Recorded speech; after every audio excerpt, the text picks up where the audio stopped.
આજે આમ આદમી પાર્ટી માટે આજે એક ઐતિહાસિક દિવસ છે। ત્યારે આ દિવસે આમ આદમી પાર્ટીના પ્રદેશ કાર્યાલય ખાતે આમ આદમી પાર્ટીના પૂર્વ ધારાસભ્ય અને આમ આદમી પાર્ટીના ગુજરાતના સહપ્રભારી માન્ય શ્રી દુર્ગેશ પાઠકજી અહીંયા ઉપસ્થિત છે। ત્યારે આ મીડિયા સંબોધનને વધારે આગળની વાત માન્ય દુર્ગેશ પાઠકજી रखे। हूँ एमने निवेदन करूँ छूँ कि आगळनी बात राखे माननीय दुर्गेश पाठक जी।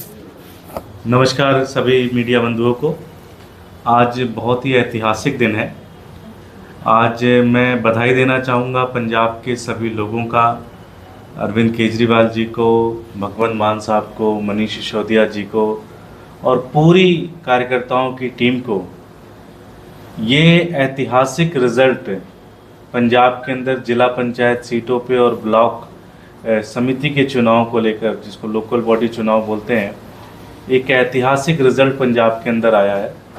पंजाब में आम आदमी पार्टी की सरकार ने, आम आदमी पार्टी ने लगभग 70% से ज़्यादा सीटें वो चुनाव में जीती हैं। अभी भी कई सीटों की काउंटिंग है, लेकिन मोटा मोटा 70% से ज़्यादा सीटों पर आम आदमी पार्टी के कैंडिडेट चुनाव जीते हैं।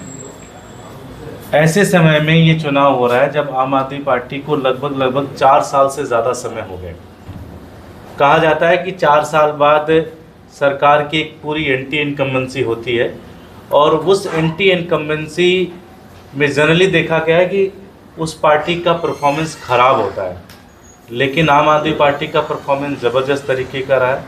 लगभग 70% से ज़्यादा सीटें आम आदमी पार्टी जीती है।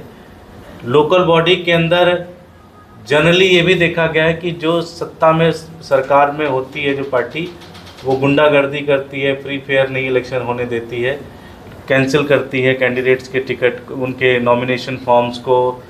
लेकिन पूरे पंजाब से ये चुनाव फ्री एंड फेयर था। एक भी कहीं से ऐसी रिपोर्ट नहीं रही जहाँ पे किसी तरह से प्रशासन का उपयोग किया गया हो। ये रिज़ल्ट क्यों आए इतने शानदार? क्योंकि आम आदमी पार्टी की सरकार बहुत ज़बरदस्त तरीके से वहाँ पे काम कर रही है। सबसे बड़ा काम, पंजाब में लोग नशे के ऊपर बहुत ज़्यादा परेशान थे। मुझे ध्यान है 2012 से लेकर 2017 तक अकाली दल भारतीय जनता पार्टी की सरकार थी। उनके मंत्री और उनके ऑफिसर्स अपनी गाड़ियों में नशा बिकवाते थे। अगर आप लोगों को मेरी बात पे भरोसा ना हो तो सिर्फ यूट्यूब पे आप डायल करेंगे, गूगल पे आप लिखेंगे, आपको सारी रिपोर्ट मिल जाएगी किस तरह से अकाली दल और भारतीय जनता पार्टी के मंत्री, उनके ऑफिसर्स नशा बिकवाते थे। 2017 से लेकर 2022 तक कांग्रेस पार्टी की सरकार थी, उन्होंने भी उस पर कोई काम नहीं किया, बल्कि उन नशा बिकवाने वाले लोगों से मिल गए। ये उन्होंने वहाँ उनसे हफ्ता बांध लिया। आम आदमी पार्टी की सरकार ने, जब से आम आदमी पार्टी की सरकार आई है, लगभग 20,000 से ज़्यादा लोगों को इस समय जेल के अंदर बंद किया है, जो कि नशे का व्यापार करते थे, जो नशे को बिकवाते थे गांव-गांव के अंदर। ऐसे लगभग 20,000 से ज़्यादा लोगों को आम आदमी पार्टी की सरकार ने उनको जेल में डाला है। ऐसे हज़ारों टन जो ड्रग्स की सामान थे उसको बरामद किया गया, उसको कैप्चर किया गया। दूसरा जो सबसे बड़ा काम रहा, जब हमारी सरकार बनी तो किसानों को लेकर एक बड़ा मुद्दा था कि किसानों को पानी की बड़ी दिक्कत थी। नहर के पानी का लगभग 20% कवरेज एरिया पूरे पंजाब के अंदर था। आज लगभग 80% जो नहर का पानी है वो पंजाब के खेतों में जाता है। मुझे गुजरात का याद है, जब अभी हम लोग विशाबदर का चुनाव लड़ रहे थे तो हर जगह लोग पानी की बात कर रहे थे खेतों में कि नहर तो दूर है, पानी ही नहीं आ रहा है। लेकिन लगभग 80 to 90%, 70 to 80% कवरेज एरिया आज पंजाब के अंदर है, जो कि 20% होता था।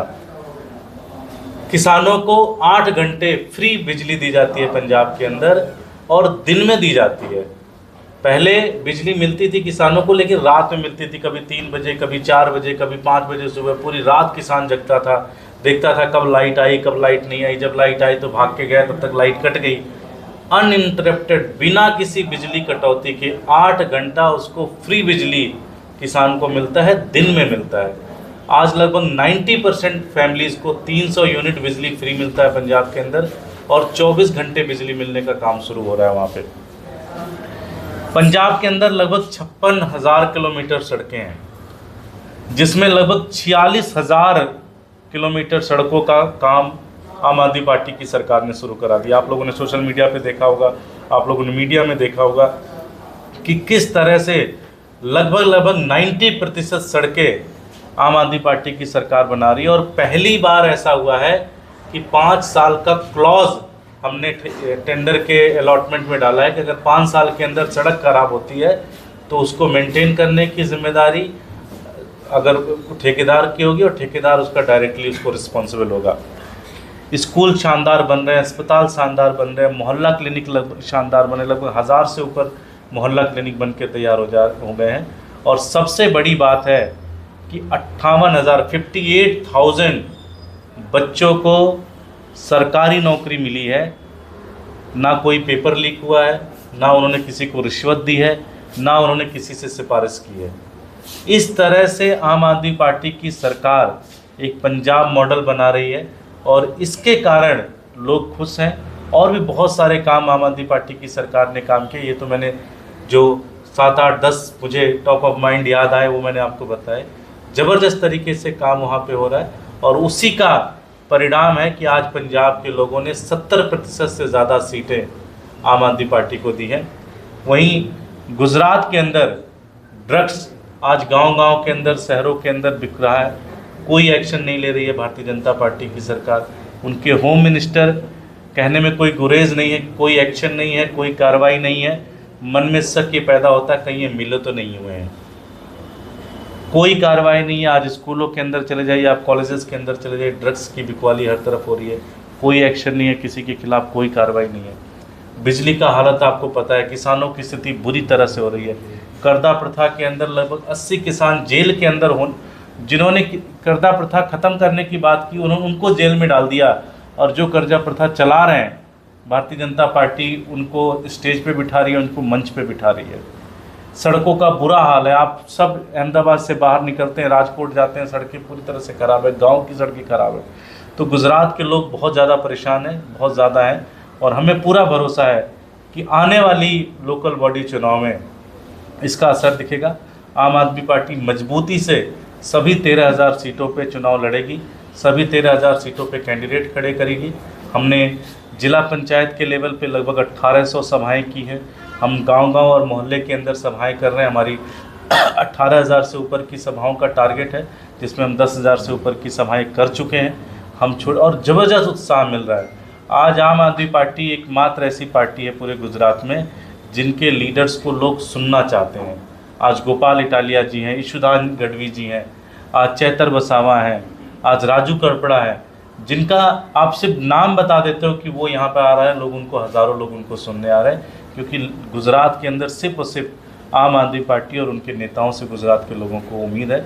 मुझे पूरा भरोसा है कि जो पंजाब के लोगों ने किया है वो काम की राजनीति अब गुजरात के अंदर भी स्टेब्लिश होगी। कोई प्रश्न आप लोगों का? गुजरात में क्या लगता है आपको कि आम आदमी पार्टी कितनी सीटें निकालेगी? मुझे लगता है ज़बरदस्त परफॉर्मेंस होगा। जिस तरह से मैं पिछले 6-7 महीने 8 महीने में घूम रहा हूँ पूरे गुजरात के अंदर, मुझे याद है जब विशावदर का हम लोग चुनाव लड़ रहे थे तो किसी ने नहीं कहा था कि विशावदर आम आदमी पार्टी जीतेगी। जो पॉलिटिकल पंडित हैं, जो एनालिस्ट है, उनका यही था कि बाई इलेक्शन है, बीजेपी है, ये है, वो है। लेकिन गुजरात के लोग भारतीय जनता पार्टी से परेशान हो गए हैं और लगभग 17,000 वोटों से ज़्यादा वोटों से उन्होंने विशावदर जीत के दिया। तो मुझे पूरा भरोसा है, जितना मैं घूम रहा हूँ, जितना लोगों से मिल रहा हूँ, मैं ये कह सकता हूँ कि गुजरात में एक बहुत बड़ा परिवर्तन होने जा रहा है। लोगों को भरोसा नहीं होगा क्योंकि 30 साल से लोग एक ही चश्मा से देख रहे हैं पूरे शहर को, सारी चीज़ों को। बट एक बहुत बड़ा तूफान आ रहा है गुजरात के अंदर। ऐसे ही नहीं, भारतीय जनता पार्टी ने अपनी सारी कैबिनेट बदल दी। कुछ तो उनको भी पल्स दिख रहा होगा, कुछ तो उनको भी फीलिंग आ रही है, कुछ तो वो भी देख रहे हैं चीज़ों को, जिसके कारण कभी ऐसा नहीं हुआ कि प्रधानमंत्री 15-15 दिनों के अंदर गुजरात घूमने का दौरा करते हों। कभी ऐसा नहीं हुआ कि अमित शाह जी हर हफ्ते में गुजरात आ रहे हो। तो ये दिखाता है कि भारतीय जनता पार्टी को भी वो अनख दिख गई है गुजरात के लोगों के परिवर्तन का। उनको वो सिम्टम दिखना स्टार्ट हो गया है जो हम बहुत पहले से देख पा रहे हैं। कांग्रेस की राष्ट्रीय प्रवक्ता है सुप्रिया श्रीनेत जी, उनसे हमने पूछा था कि अगर मान लो कि कांग्रेस कुछ उधर ऊपर नीचे हो जाता है इधर उधर चुनाव के रिजल्ट में, तो क्या वो आम आदमी पार्टी से गठबंधन करेगी? तब उन्होंने जवाब बोला था कि भाई कोई सवाल ही नहीं उठता, आम आदमी पार्टी ट्विटर पे हीरो है, बाकी वो जीतने वाली नहीं है। क्या कहेंगे आप? मुझे लगता है लोगों को पता है, विषय बदर उन्होंने देख लिया, सारी चीज़ें देख ली। गुजरात में बड़ी जिम्मेदारी से मैं कह रहा हूँ कि बीजेपी की एक एक्सटेंशन, एक शाखा है Bharatiya Janata Congress party. Bharatiya Janata party line देती है कांग्रेस पार्टी के लोगों को कि तुम ये करो, फिर वो करना स्टार्ट कर देते हैं। Congress party is nothing in Gujarat. वो बीजेपी तय करती है कि कौन उनका प्रेसिडेंट बनेगा, कौन उनका जिलाध्यक्ष बनेगा, कौन उनका कैंडिडेट होगा गुजरात में।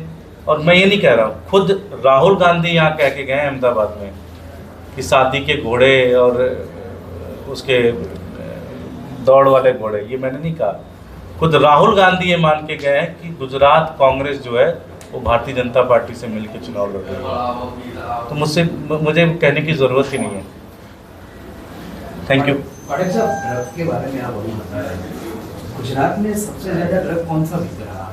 आप तो काफ़ी टाइम से गुजरात में घूम रहे हैं, ड्रग का कारोबार यहाँ पे चल रहा है, आप ऐसा कह रहे हैं? देखिए, मैं अगर जो अखबारों के माध्यम से जो आप लोग दिखाते हैं और जो लोगों से बातचीत होती है, वो ये दिख रहा है कि बहुत लार्ज स्केल पे जो केमिकल ड्रग्स हैं वो बहुत ज़्यादा सप्लाई हो रही हैं।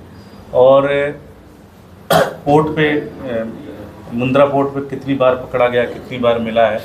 और आप कहीं भी देखें, अब जो नेटवर्क है वो बहुत ज़्यादा ऑब्वियस हो गया है। अगर आपको ड्रग्स चाहिए तो आपको आधे घंटे में ढूंढने पे आपको पता चल जाएगा किससे बात करनी है, किसको पैसा देना है, वो कहाँ पिक करेगा, कौन सा लोकेशन है, सबको पता चल जाता है। और ये मैं नहीं कह रहा हूँ, मैं खुद जब लोगों के बीच में घूमता हूँ, बात करता हूँ, तो लोग ही बताते हैं कि पान हो सकता है आपको जल्दी ना मिले, लेकिन ड्रग्स बहुत जल्दी मिल जाएगा। फेंटानिल ड्रग का उपयोग कैसे करता है ये तो मुझे नहीं पता यार, अब इतना डिटेल तो मुझे नहीं पता। मैंने नहीं, वो सूरत में ही, सूरत और उसके आसपास, मतलब मुझे इतना डिटेल तो टेक्निकल चीज़ें नहीं पता कि कैसे करते हैं, कैसे उपयोग नहीं करते हैं। बट ओवरऑल मैं आपको कहना चाह रहा हूँ कि ड्रग्स जो है वो एक बहुत बड़ी समस्या बन चुका है गुजरात के अंदर, और गुजरात की सरकार कुछ नहीं कर रही है। आज पंजाब के अंदर हमने लगभग 20,000 से ज़्यादा लोगों को जेल में डाला है जो ड्रग्स की सप्लाई करते थे। पंजाब एपी सेंटर था ड्रग्स का, आपको भी पता होगा, आपने भी देखा होगा। वहाँ पे भी बहुत सारे केमिकल ड्रग्स, जिस तरह के नाम आप ले रहे हैं, इस तरह के ड्रग्स वहाँ पे बिकती थी। और हमारी सरकार ने उसको बहुत एक्शन लिया, उसके ऊपर पूरा एक कैंपेन चलाया, ट्रेनिंग रखी। जो हमारे ड्रग एडिक्ट थे उनको हमने रिहैब किया। आज बहुत लार्ज स्केल पे आपको रिहैब सेंटर पंजाब के अंदर मिल जाएंगे, और world class rehab centre Punjab के अंदर आपको मिल जाएंगे। हर तालुका लेवल पे हमारे रिहैब सेंटर्स हैं, वहाँ पे हमारे पास बहुत अच्छे अच्छे डॉक्टर्स हैं। वो इंफ्रास्ट्रक्चर हमने खड़ा किया, क्योंकि सिर्फ एक्शन लेने से काम नहीं चलेगा। जो ड्रग्स के हमारे बच्चे बच्चियाँ जो ड्रग्स में हैं, उनको हमें रिहैब करके फिर से नई ज़िंदगी में भी लेके आना है। उनको हम ट्रेनिंग्स दे रहे हैं, उनको हम स्किल सेंटर्स के साथ अटैच कर रहे हैं, उनको हम यूनिवर्सिटीज़ के साथ अटैच कर रहे हैं, जिससे वो उससे बाहर निकल के आ पाएँ, उस बैटल से पूरी तरह से बाहर निकल के आ पाएँ। ये नहीं दिख रहा कहीं पे। अगर आप प्रश्न पूछते हो, एक से ज़्यादा प्रश्न पूछोगे तो आप ही के खिलाफ FIR हो जाती है। आप 2 दिन अपने टीवी पे शो दिखा दो, आपका टीवी बंद हो जाएगा, आपके मालिक को फायर कर देंगे, ED की रेड हो जाएगी उसके ऊपर। आप अपने चैनल पे डिबेट दिखा दो, यूट्यूब चैनल पे, डिजिटल चैनल पे या उस पर, आपका डिजिटल चैनल बंद हो जाएगा 2 मिनट के अंदर। मैं ये कह रहा हूँ कि यहाँ तो चर्चा ही नहीं हो रही है, डिस्कशन ही नहीं हो रहा। कांग्रेस के जिग्नेश मेवाणी ने दारू ड्रग्स के लेकर काफी हंगामा किया था, रास्ते पर उतर आई थी पूरी कांग्रेस पार्टी, रैलियां निकाली, जन आक्रोश रैली निकाली, लेकिन गोपाल इटालिया जी ने समर्थन किया था उनके जो भाषण में जो है इनका। कोई भी फिर भी उन लोगों ने क्या किया कि गोपाल इटालिया जी की सभा में हमला किया। तो क्या कांग्रेस का डबल स्टैंडर्ड है? देखिए, कोई भी व्यक्ति गुजरात के लोगों का अगर कोई इशू उठाता है तो हम उसका सपोर्ट। हमारी कोई लड़ाई सत्ता की नहीं है, सिर्फ और सिर्फ हमारी लड़ाई विचारों की भी है, हमारी लड़ाई जनता को सुविधा देने की और जनता के मुद्दों की भी है। कोई भी इशू अगर कोई व्यक्ति उठाता है, अगर जेन्युइन इशू है, जनता का प्रो इशू है, तो हम उसका समर्थन करेंगे। हमने जब किसानों की लड़ाई लड़ी तो यही कांग्रेस पार्टी है जिसने क्रिटिसाइज़ किया, और जो जेल में गए किसान उनको बुरा भला किया, वो नहीं कहना चाहिए उनको। ये गलत बात है। उनको इस तरह, मैंने आपको कहा ना कि वो क्यों करते हैं ऐसा, क्योंकि बीजेपी कहती है। अगर आप बीजेपी की सरकार को क्रिटिसाइज करते हो तो बीजेपी तो बाद में बोलती है। अगर आप 12 बजे पीसी करते हो, 2 बजे तक बीजेपी की रिप्लाई नहीं आती, लेकिन 1 बजे कांग्रेस का रिप्लाई आ जाता है कि आम आदमी पार्टी वाले झूठ बोल रहे हैं, है कि नहीं? Thank you.